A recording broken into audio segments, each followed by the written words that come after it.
This is Danny Gilfillan for Seconds Out. We're at Firth Park Boxing Academy in Sheffield, and it's a pleasure to be joined by the most popular man in here, IBF flyweight world champion Sonny Edwards. Sonny, it's been a mad evening in here. We saw one of the most intense plank challenges I've ever seen. I saw you take photos with about 50, 60 kids. As I say, it's been crazy, but boxing's clearly alive and well at the Steel City. Yeah, I mean, this is like any time you go into any gym ever, really. I feel like this is just every bit of experience I had, no matter what gym I went to. There's always a community feel. There's always a genuine excitement, when a fighter maybe a bit further ahead in their career come through the doors. And, a match from here, giving back to the community, getting involved, pushing out some tickets to the fighters, inviting them to the show, trying to get them involved in the 5K, reaching out, talking to the kids, etc. It's important. There was a few local Sheffield Council people come down to have a little look, probably get introduced to the club in the area, because like I said, I'm from Sheffield. I didn't even know this place was a place. I didn't even know it existed. So it's been really good to come down here. And as someone said before, they didn't realise pretty much every gym in Sheffield and surrounding areas has like the core fundamentals of the Inglewood gym, and it's because of how influential that gym was. Every single trainer pretty much anywhere had come through some sort of system that incorporated it. So every gym you go, they got the lines, they got the circles. Every gym, even half, looks the same.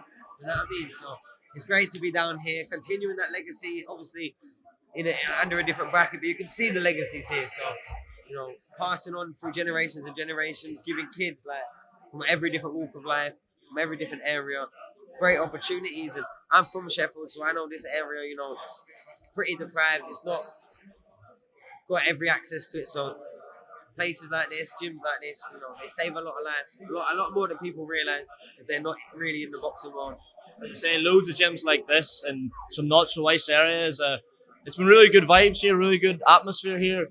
It's sort of almost baffling in a sense. I'm sure you'd agree that we see footage like this, Matchroom are doing stuff like this all the time, and yet boxing is, as far as I understand it, the most underfunded. Does it receive no government funding? As someone who, you've made and are making a very good life for yourself from boxing, does that sort of almost upset you in a bit? And what more can be done to sort of push for further funding for clubs like this and just sort of grassroots boxing in general? And I think with how we kind of know the world set up, it's no surprise that probably one of the most, disciplined, deserving, structured, life-changing, in a positive way sport like boxing is so sidetracked. And it's no surprise, really. I think it breeds masculine confidence in young lads, and it, keeps them fit, keeps them focused on, usually one thing, gives them a sense of community, confidence walking outside in the world where they don't need to carry a knife. They've got hands and feet to run away for miles if they need to. It's mad. I feel like it seems like a no-brainer for me that every human should go through life and at least some period of time learn how to defend yourself physically without having to pick anything up or hoo-hoo or whatever. Genuinely have that confidence and learn what your body does involving in a fight. And I feel like it's not lost in the most deprived parts of the world, really. That's never lost. People can always fight to change their life, but I feel like when it comes to people in suits, when it comes to people moving, we'll put money here, no money there, and boxing always gets missed out because it's working class. The people in suits don't really want to come here. They don't really want to smell 30-year-old floors and the leather bags that have been getting punched up for years. They don't really want to mix amongst the salt of the earth. But it's where I come from, and it's where the best people on this earth, I believe, come from. People that haven't had anything handed to them. There's a lot of people that would never even think to take their child through the doors of a boxing gym just because of their whole mindset of what this life is and what they do and how they can move power with conversations and use your brain to go be their doctor or this. A lot of people haven't got that. They've got nothing else. They've got two hands and they can fight. They spend their whole life fighting. You know what I mean? And they come here and they find a safe haven. They find a safe place to, enhance and genuinely give opportunities. I think even if you're not world champion elite boxer, there's so many people that have become trainers or become nutritionists or become media people or become some form of something where they can do something productive just from being centered around a boxing gym. And the more people through boxing gym doors, the better, I personally believe. Feels like those sort of masculine traits that you mentioned are maybe sort of not as pushed and almost discouraged nowadays, but maybe another conversation for another day. Sonny, the reason we're in Sheffield, huge fight this Saturday night, Leigh Wood, Josh Warrington. Am I going to get a prediction out of you? No, it's one of those. I think whoever dictates the fight in their style wins. I think if Leigh can, stand at range, throw long, sharp levers, he could take Josh's head off. But if Josh makes it, a little bit harder for him to get to the target, if he comes throwing, he's going under, getting close, tying him up, aggressive, head, elbow, punch, whatever the combination is, the fight completely alters very quickly. And I think Josh has always proven in British rings against other British fighters, over and over again, that he's usually physically superior. Is Leigh Wood going to be the break in the mold? But everyone else I've seen him, he's always been the man physically. Okay, against Lara, his style seemed to kind of unravel quite quickly, but ruled it against Leigh Wood, I don't know. I think it's interesting. I would lean slightly towards Leigh, but I promised myself a few years ago that I wouldn't ever write off Warrington again, because there was 2-3 fights in a row where everyone thought, he's not going to win this, and he done everyone. Yes, interesting fight. Sonny, I want to move on to yourself. Obviously, you came face-to-face with Bam Rodriguez for the first time ahead of your big fight in December. What did you make sizing Bam up in person? I mean, a lot of people think he looked a bit sort of chubby in the face. The fight's not that long away. I know it feels like it's been sort of on the cards for the whole year. What are your thoughts after seeing Bam in person? Yeah, I mean, the fight's 10 weeks away. Sometimes that's more camp than we ever get for any fight. I think the face, I think that's more of his swollen jaw than actual weight, because you can see visibly on the other side of his face it's slimmer. I would say he's a bit heavy, probably about 63 kilos, but I'm only about 59 and I'm in good shape, so it's not hard. It takes a couple of weeks to drop them sort of weights, but yeah, the more time he's got getting fit and getting sharp and thinking about tactics are better than him thinking about worrying about losing weight. I've said in interviews before, I'd be surprised if he was turned up on the 16th of December. I feel like the more I'm thinking about it, the more I'm looking at things, I reckon they're at least going to try and delay it to the next year. And if not, just try and go a complete different route in general. But generally, I feel like I'd be surprised if 16th of December we fight. Well, I'm sure you're preparing as if it will. I just wanted to ask you, obviously, a bit like yourself, Jesse's got like a very unique style. He pivots quite a lot. I know you probably not got into the guts of sparring yet, but I wouldn't have thought. How do you prepare for a fighter where there's not many two boxers that size in the world, let alone the UK, with that sort of style? How do you prepare for that? I don't prepare for anyone. I let them prepare for me. I'll be wrong. I get in the ring and I react to what they do. I don't need relative sparring. I just get, diverse, different types, different looks, different sizes, different weights, different strengths, different weaknesses. I just get a variety of sparring and make sure I'm firing at all cylinders. I rarely get in the ring and lose a round. Just lastly on the fight, Sonny, you said there you rarely lose a round. I think you've sort of christened yourself UD Edwards on Twitter. We saw you were overworking at it on the Zone show recently. I think I'm fair in saying a pretty poor decision involving Sandy Ryan against Jesse McCaskill. Sandy, you know well. Is that a concern of yours going over there? We've seen some we see dodgy scoring everywhere, I suppose, but it feels as if sort of British fighters and European fighters sometimes don't always get the best shake of things in the US. Is that a concern of yours, particularly when most of your wins do come by decision?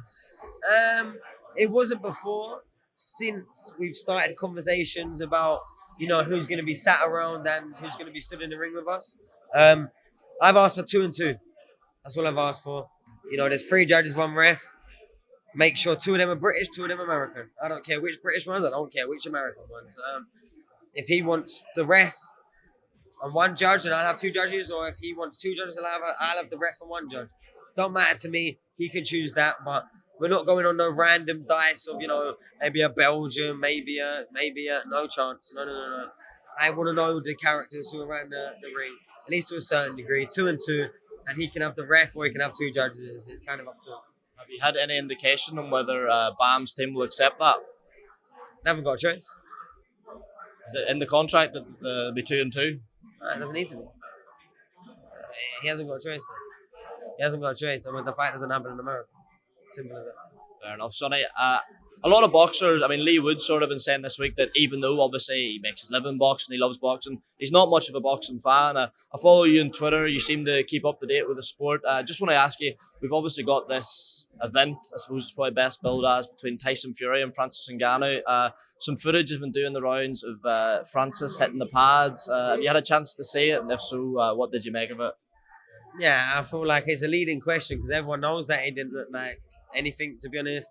Eddie said it best. Would he win a Southern Area title? Probably not. But, you know, he's a big, powerful man. And when he's actually fighting, it probably will look a bit different, obviously.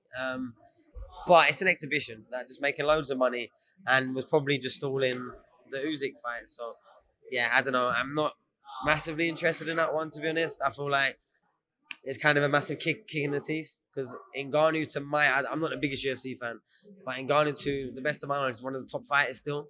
So why is one of their top fighters and one of our top fighters gonna get in the ring and probably just fuck about to a points decision, not knock each other out, no one lose face, Tyson win because it's in a boxing ring and it's an exhibition, so there won't be no decision anyway. I don't know, massive kick in the teeth when, you know, there's Usyk there, AJ there, all the fights there. I don't know. Do it when you're retired. I'm all for it. But for me, holding on to world titles and still being allowed to do exhibitions is a bit of a mind fuck. I'll be wrong. I wonder if I'd get away with, let me just go and do an exhibition and hold on to my world title. I don't know. It kind of just fits when it fits. I don't like Tyson. No, it's no slight on Tyson. I just feel like, when are we going to start showing that there's some sort of respect for the actual sport, you know what I mean? Because if I was in their weight, waiting for a shot at the world title all this time, and I'm getting delayed by exhibitions, etc., it's blowing my mind. Lucky at flyweights, no one cares about us, so there's no exhibition. Just on that, it does seem certain champions and certain promoters get sort of preferential treatment. I know Canelo's always had a very cushy relationship with the WBC in particular, who obviously sanctioned Tyson Fury's fights. Jamal Charlo, I think's had that WBC super middleweight title, or sort of middleweight title for 3 years and, you know, not had to fight anyone. Just like as a world champion yourself, does it frustrate you that there seems to be like world champions in terms of like the treatment that it received from governing bodies? But just like the rest of the world, you know, cash is king. Whoever makes the most money has the most leverage. It's always been that way. I'm more frustrated at the ones that can fail drugs tests and still fight that week or get 6 month ban and they're stable, don't get anything. I get more frustrated at them than, you know, the belts. Because what are belts really? Sanctioning fees. Just the last one, you brought me on to it. Now, once the whole Conor Ben situation came out, you know, as you always do, you spoke your mind on it, which at the time might not have been the sort of matchroom line you, I imagine, came into contact with Conor at the show in America a couple of weeks ago. How was that? Was there anything said? Was there any awkwardness? Oh, no. Because I'm not an awkward person. I'll stand by what I said, and we had a discussion. Like I said to him, 3 things can be true. You either didn't take it and don't know how it got there. You either did take it and you know how it got there. Or what's the third? You took it and you know why it's there. There's 3 options. Which one is, I don't know. Really, I don't care. Because I don't have shit in my system. I've got to make sure there's not in my system. So when the news breaks, I'm of course allowed to be irritated and annoyed. But now over a whole period of time, everyone else getting dealt with certain ways, and like he's been out the ring for what before that 14 months, 16 months. Canelo didn't get that. Canelo got 6. Martinez didn't get that. He didn't get nothing for the same thing that Canelo got banned for. Oscar Valdez didn't get that. He managed to fight a week later and actually got upgraded to a WBC clean boxing ambassador. At least his name got dragged. At least he had to go and ask in Piers Morgan grilling him, kind of, not really. But you know what? I mean, at least he had to do that. Lose out on the biggest fight. At least he had to do that. Miss out on 12, 14 weeks. At least he had to, like, compared to everyone else, he's had one of the, like, big money failed drugs tests, the worst it's been. Like, I can see. If it was Mexican, it would have been straight through. He would have fought that week. You know what I mean, though? Like, serious. Like, so as much as it's, clean sport for the boxing, which I genuinely am, but no one actually really cares. Because they're all still shouting. I'm not even going to mention all these old great fighters, but they're still shouting all their names and got posters up and, still my favourite fighter. But he found like 3 drug tests. Remember that? He just wasn't getting banned because they weren't banning them back then. Like, I didn't know that. Well, of course you didn't. You only started watching boxing and Mayweather and McGregor fought. You know what I mean? Fuck's sake. But it's just, I'm a clean fighter and I got a clean heart and I get a lot of confidence over the fact that I've never had to take anything to get here. I get so much confidence out of that. And I physically never get in the ring and try and use my physical advantages to win a fight. So I get even more confidence that my brain and my IQ is the thing that wins all these unanimous decisions like you were talking about earlier. So I don't need anything. Maybe Adderall. Maybe something to help me focus. You know what I mean? But I don't need no bigger biceps or a bigger engine. I've got all of that in abundance. I've got the heart of a lion. You know what I mean? And a brain of a chess master. Has Eddie ever had a word with you to sort of like ease up in social media about Conor or anything, though? No, not once at all. I'll be real. Me and Conor having a little crack disarmed me a bit. That is alright, man. You know what I mean? But like I said to him, I'm passionate about the sport I'm in. And like I said, I genuinely believed he served a punishment. And I want to see the Chris Eubank fight. I don't even think he's going to win. I still want to see it. You know what I mean? Chris Eubank looked lethal in his last fight. Like, I want to see that fight. I want to go to the O2 or other and see every seat ram-packed, people buzzing off it, and maybe me on the commentary. You know what I mean? Trying to get work here. But no, I want to see the fight. I think Britain needs it. Come, man. Let's start making the power plays, man. Who cares? What's the performance enhancing drug between friends? You know what I mean? Sonny Edwards, top man.